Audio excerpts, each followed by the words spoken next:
नमस्कार, मैं हूं माधुरी। आप देख रहे हैं वागड़ वार्ता 91। वागड़ वार्ता 91 में आपका स्वागत है। प्रदेश और संभाग की ताजा तरीन खबरों से अपडेट रहने के लिए आज ही हमारे चैनल को सब्सक्राइब कर लें और बेल आइकन को जरूर दबाएं। चलिए खबरों का सिलसिला शुरू करने से पहले नजर डाल लेते हैं अब तक की टॉप हेडलाइंस पर। घर में लाइट का वायर लगाते समय करंट की चपेट में आया युवक, गंभीर हालत में जिला अस्पताल में इलाज जारी। किराना की दुकान से मिला भारी मात्रा में विस्फोटक, पुलिस ने आरोपी दुकानदार को किया गिरफ्तार। अनियंत्रित होकर तेज रफ्तार स्कूल वैन पलटी, हादसे में 14 छात्र हुए घायल।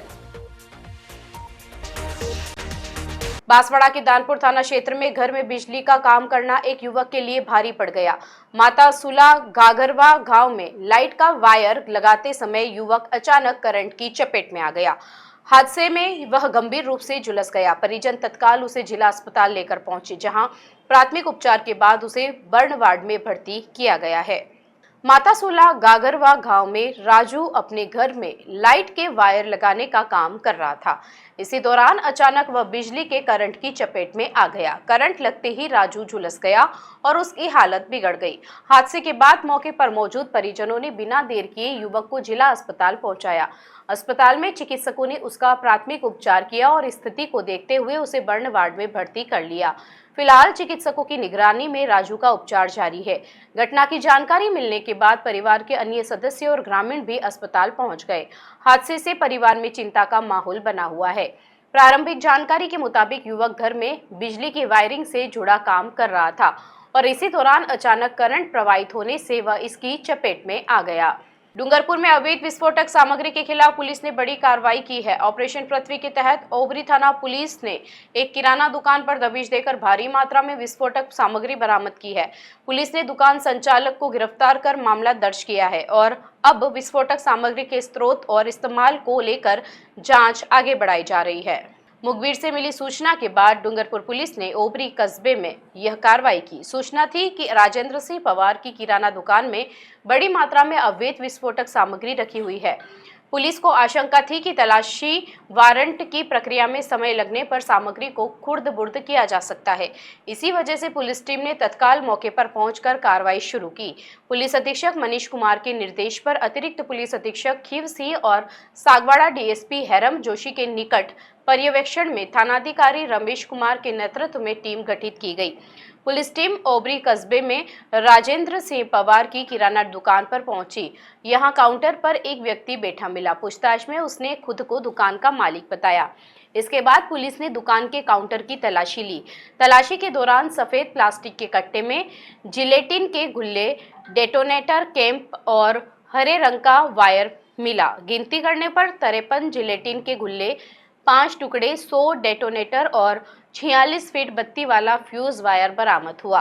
पुलिस ने दुकानदार राजेंद्र सिंह से विस्फोटक सामग्री को रखने से संबंधित वैध दस्तावेज मांगे, लेकिन उसके पास कोई वैध कागजात नहीं मिले। इसके बाद पुलिस ने विस्फोटक सामग्री को जब्त कर राजेंद्र सिंह को गिरफ्तार कर लिया। मामले में पुलिस थाना ओबरी में विस्फोटक पदार्थ अधिनियम के तहत प्रकरण दर्ज कर अग्रिम अनुसंधान शुरू किया गया है। पुलिस अब ये पता लगाने में जुटी है कि इतनी मात्रा में विस्फोटक सामग्री किराना दुकान तक कैसे पहुंची और इसका इस्तेमाल कहां किया जाना था। जहां पर तलाशी ली गई, जिस पर तलाशी में 100 डेटोनेटर, 46 फीट टाइम के लिए रस्सी, 53 जिलेटिन की छड़ें मिली, जिस पर प्राथमिक कार्रवाई कर मौके से गिरफ्तार किया गया। प्रारंभिक पूछताछ में बताया गया कि डूंगरपुर के धम्बोला थाना क्षेत्र में मंगलवार सुबह स्कूली बच्चों से भरी वैन हादसे का शिकार हो गई। पीठ दरियाटी बाईपास पर वैन अनियंत्रित होकर सड़क किनारे पलट गई। हादसे में वैन में सवार 14 बच्चे घायल हुए हैं। दुर्घटना के बाद मौके पर चीख पुकार मच गई और ग्रामीणों ने बच्चों को बाहर निकालकर अस्पताल पहुंचाया।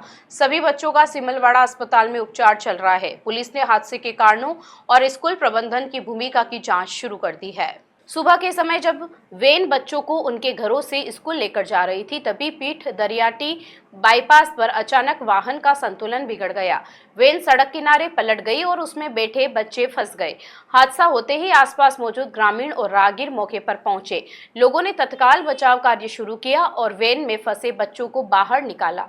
हादसे में कुल 14 स्कूली बच्चे घायल हुए हैं। स्थानीय लोगों की मदद से सभी घायल बच्चों को सिमलवाड़ा अस्पताल पहुंचाया गया, जहां चिकित्सकों की निगरानी में उनका उपचार जारी है। घटना की सूचना मिलते ही धम्बोला थाना पुलिस भी मौके पर पहुंची और दुर्घटना स्थल का निरीक्षण किया। प्रत्यक्षदर्शियों के मुताबिक हादसे के वक्त वैन तेज रफ्तार में थी। इसके अलावा वैन में निर्धारित क्षमता से अधिक बच्चे सवार होने की बात भी सामने आई है। बताया जा रहा है कि अधिक बच्चों के सवार होने और तेज गति के कारण चालक वाहन पर नियंत्रण नहीं रख सका और वैन पलट गई। हादसे के बाद पुलिस ने मामले की जांच शुरू कर दी है। पुलिस टीम ने सिमलवाड़ा अस्पताल पहुंचकर घायल बच्चों के स्वास्थ्य की जानकारी भी ली। जांच के दौरान वैन चालक की भूमिका के साथ स्कूल प्रबंधन की जिम्मेदारी भी देखी जा रही है। पुलिस की जांच में ओवरलोडिंग, तेज रफ्तार और वाहन चालक की लापरवाही जैसे बिंदुओं को शामिल किया गया है। हादसे ने एक बार फिर स्कूली वाहनों में बच्चों की सुरक्षा को लेकर गंभीर सवाल खड़े कर दिए हैं। सवाल यह भी है कि यदि वैन में निर्धारित क्षमता से ज्यादा बच्चे बैठाए गए थे तो स्कूल प्रबंधन और वाहन संचालक ने सुरक्षा मानकों की अनदेखी क्यों की। अब जांच के बाद ही स्पष्ट होगा कि हादसे के लिए जिम्मेदार कौन है और बच्चों की जान जोखिम में डालने के मामले में क्या कार्रवाई की जाती है। बांसवाड़ा में सास की हत्या के मामले में पुलिस ने आरोपी दामाद को गिरफ्तार कर लिया है। कोतवाली थाना क्षेत्र में ललित डांबी की हत्या के बाद आरोपी मौके से फरार हो गया। पुलिस के मुताबिक पत्नी के झगड़े के बाद पीहर चले आने से नाराज दामाद ने सास के सिर पर लोहे के रिंग पाने से वार कर दिया था। वारदात के बाद आरोपी जंगल में छिपा रहा, लेकिन पुलिस टीम ने तलाश कर उसे 24 घंटे के भीतर गिरफ्तार कर लिया। बांसवाड़ा के कोतवाली थाना क्षेत्र में सामने आई इस वारदात के बाद पुलिस ने तेजी से कार्रवाई करते हुए आरोपी को गिरफ्तार किया है। मृतका की पहचान 60 वर्षीय ललिता डाबी के रूप में हुई है, जो हाउसिंग बोर्ड बांसवाड़ा में रहती थी। पुलिस के मुताबिक ललिता की बेटी लक्ष्मी का अपने पति संजू उर्फ संजय के साथ विवाद हुआ था। विवाद के बाद लक्ष्मी अपने पीहर आ गई थी। पुलिस जांच के मुताबिक बेटी के बार बार पीहर आने की बात को लेकर आरोपी अपनी सास ललिता से नाराज था। इसी विवाद के दौरान आरोपी ने लोहे के रिंग पाने से ललिता के सिर पर वार कर दिया। गंभीर चोट लगने से उनकी मौत हो गई। 15 अगस्त को लक्ष्मी ने अपनी मां की हत्या की रिपोर्ट दर्ज कराई थी।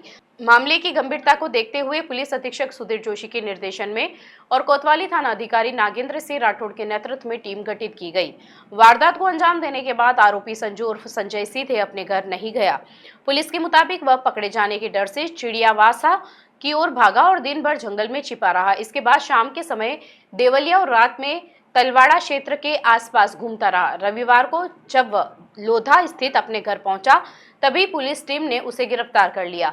पुलिस के मुताबिक ललिता के पति और बेटे की पहले ही मौत हो चुकी थी और वह कॉलोनी में घरों में बर्तन धोकर अपना जीवन यापन कर रही थी।